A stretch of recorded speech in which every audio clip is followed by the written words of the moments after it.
Hello students, 13 chapter के अंदर बच्चों हम 13 पार्ट कर चुके हैं। तो आज हमारा 14वां पार्ट है, जिसके अंदर हम 13.6 प्रश्नावली कर रहे थे बच्चों। और 13.6 प्रश्नावली के कल हमने 2 सवाल कर लिए थे, प्रश्न नंबर 3 और 8। उससे आगे बढ़ते हैं। अब हमारा अगला प्रश्न है प्रश्न नंबर 7। ये क्वेश्चन थोड़े इंपॉर्टेंट हैं, इसलिए इनको अच्छे से समझने वाले हैं।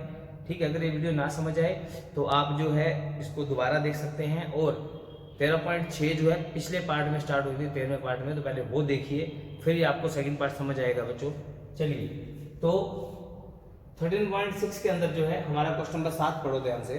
कहता है शीशे की बनी पेंसिल है। आप जो पेंसिल देखते हो इस तरीके से, ठीक है, जो हमारी पेंसिल होती है, पेंसिल देखें तो इस तरीके से होती है। यहां पर ये ब्लैक ब्लैक होता है सारा, ठीक है। यहाँ क्या होता है, लेड बोलते हैं इसको, ठीक है। लेड मतलब उसमें ग्रेफाइट होता है, तो इसी से कालापन जो आता है पेंसिल के अंदर जो हम लिखते हैं। तो कहता है इस ग्रेफाइट के अंदर एक लकड़ी है, और यहाँ बाहर क्या लकड़ी है सारी। तो लकड़ी दे रखी है आपको, और पेंसिल का व्यास, पेंसिल मतलब पूरा, ये है 7 mm। mm क्या होता है, मिलीमीटर बच्चों। 1 सेंटीमीटर में 10 मिलीमीटर होते हैं, यानी कि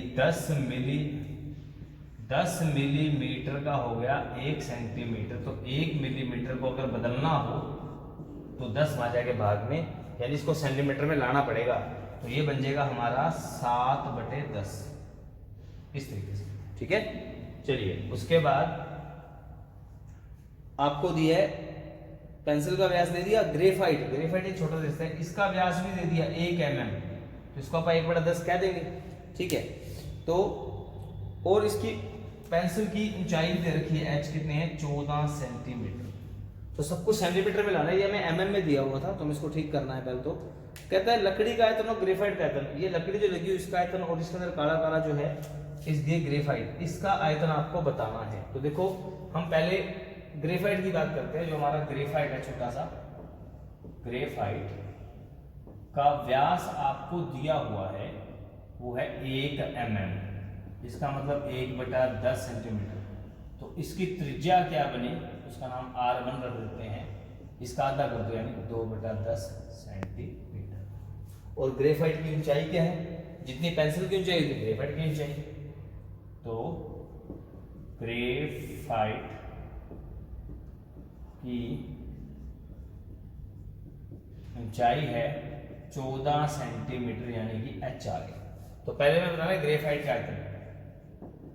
ग्रेफाइट का आयतन तो आएगा छोटे बेलन का आयतन,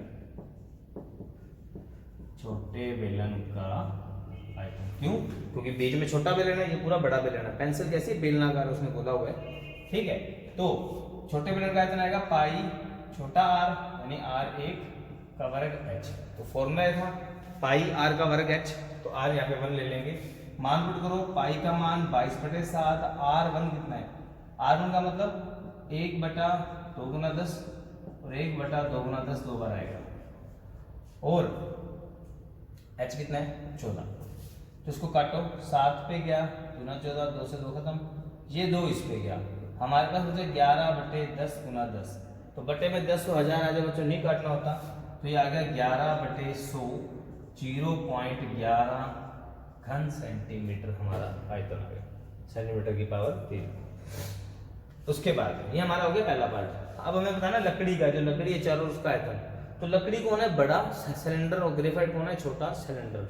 अगर लकड़ी का आयतन निकालना है तो लकड़ी पूरी पेंसिल में से हमें ग्रेफाइट घटाना पड़ेगा, यानी बड़े में से छोटा बेलन घटाना पड़ेगा, तो जाके चारों ओर की लकड़ी का आयतन आएगा। तो अब लकड़ी की बात करें तो हमारे पास लकड़ी का व्यास दिया हुआ है, जो कि है जो कि है 7 mm। इसका मतलब 7/10 सेंटीमीटर। तो इसकी त्रिज्या क्या बनेगी, अब ये त्रिज्या उससे बड़ी है थोड़ी सी, ठीक है। तो इसका नाम R2 रख देते हैं। तो इसका आधा हो जाएगा ऐसे सेंटीमीटर, ठीक है। अब हमें क्या निकालना है, और जो लकड़ी की ऊंचाई होगी, लकड़ी की ऊंचाई वो भी क्या होगी, h ही होगी, वही रहेगी, h सेम रहेगी दोनों की ऊंचाई, क्योंकि पेंसिल सेम ही है दोनों में। तो पेंसिल जितनी ऊंची होगी उतना ही ग्रेफाइट ऊंचा होगा ऐसे। तो ये h आ गया 14 सेंटीमीटर। अब हमें बताना है क्या, लकड़ी का आयतन। लकड़ी का आयतन, तो अगर आप बड़ा माइनस छोटा बेलन का आयतन करते हैं, बड़ा माइनस छोटा बेलन का आयतन, बड़ा माइनस छोटा बेलन का आयतन करना पड़ेगा क्योंकि बड़े में से छोटा माइनस करना है। तो चलिए, बड़ा है पाई r2 का वर्ग h, पाई r1 का वर्ग h। r2 बड़ा हो गया, ठीक है, यहां से r2 निकल गया, ये छोटा r1 है ही। चलिए, इन दोनों में ना पाई और h बाहर आ जाएंगे, कॉमन निकाल लेंगे, अंदर बचा r2। r2 कितना है हमारा, देखो 7/2 गुना 10 यानी 7/20 भी कह सकते हो इसको आप, इसका वर्ग, और r1 1/20 का वर्ग, ठीक है। तो इसको इसके अंदर मान पुट कर दो, पाई का मान 22/7, h 14,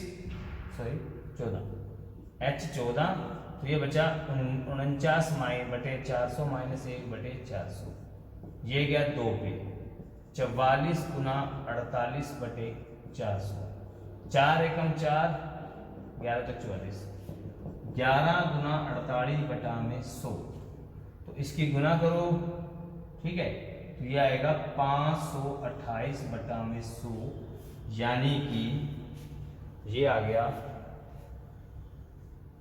5.28 घन सेंटीमीटर। तो ये थोड़ा इंपॉर्टेंट क्वेश्चन है, इसको अच्छे से नोट कर लीजिए, ठीक है। एक्चुअली सारे इंपॉर्टेंट है वैसे तो क्वेश्चन बस आप अच्छे से नोट कर लो बच्चों। तो चलिए हम अगला प्रश्न करते हैं। इसके बाद अपने को करना है प्रश्न नंबर 2। इसी तरीका क्या है, कहता लकड़ी की बेलनाकार पाइप है। अब पाइप ऐसे और लकड़ी की है, पाइप कैसी होती है, ऐसी इस तरीके से, ये खाली होता है हिस्सा और ये बाकी जगह लकड़ी होती है। तो ये हमारी लकड़ी है सारी, ठीक है, ये हमारी लकड़ी है, बीच में खोखला हिस्सा पाइप है। कहता है इस पाइप का ना आंतरिक और बाहरी व्यास है। आंतरिक मतलब इतना, बाहरी मतलब इतना। तो ये तो दे रखा है 24 और ये वाला दे रखा है 28, इस तरीके से। और पाइप की ऊंचाई भी दे रखी है h 35 सेंटीमीटर, ठीक है। हमें क्या बताना है, पाइप का द्रव्यमान बताना है। अगर पाइप का द्रव्यमान चाहिए तो हमें पहले पाइप का आयतन चाहिए, और पाइप मतलब लकड़ी का आयतन। तो लकड़ी जो है वो कहाँ लगी है, सिर्फ इधर कोणों पे, बीच में नहीं है। तो बड़ा सिलेंडर जो है उसमें से छोटा सिलेंडर हम घटा दे, जैसे भी घटाया था, तो हमारे पास लकड़ी का आयतन आ जाएगा। तो चलिए पहले पाइप के व्यास की बात करते हैं। हमारे पास है पाइप का बाहरी व्यास, वो है 28 सेंटीमीटर, आंतरिक भी है, आंतरिक व्यास 14 सेंटीमीटर। ऐसे ही हम निकाल लेते हैं पाइप की बाहरी त्रिज्या, 1 मिनट, आंतरिक व्यास है 24 सेंटीमीटर। आप बाहरी व्यास से बाहरी त्रिज्या निकाल लो, बाहरी त्रिज्या तो वो आएगी 14 सेंटीमीटर। और पाइप का हमें आंतरिक व्यास दिया हुआ है, आंतरिक व्यास 24 है, तो यहां से त्रिज्या निकाल लो, 12 सेंटीमीटर आधी होगी आंतरिक त्रिज्या। अब 2 त्रिज्याएं हैं, एक 12 है, एक 14 है। तो छोटी को आप R1 कह देते हैं, बड़ी को आप R2 कह देते हैं, ठीक है। और इसकी पाइप की ऊंचाई भी दे रखी है, पाइप की ऊंचाई h 35 सेंटीमीटर। तो पहले हमें लकड़ी का आयतन बताना है, लकड़ी का आयतन।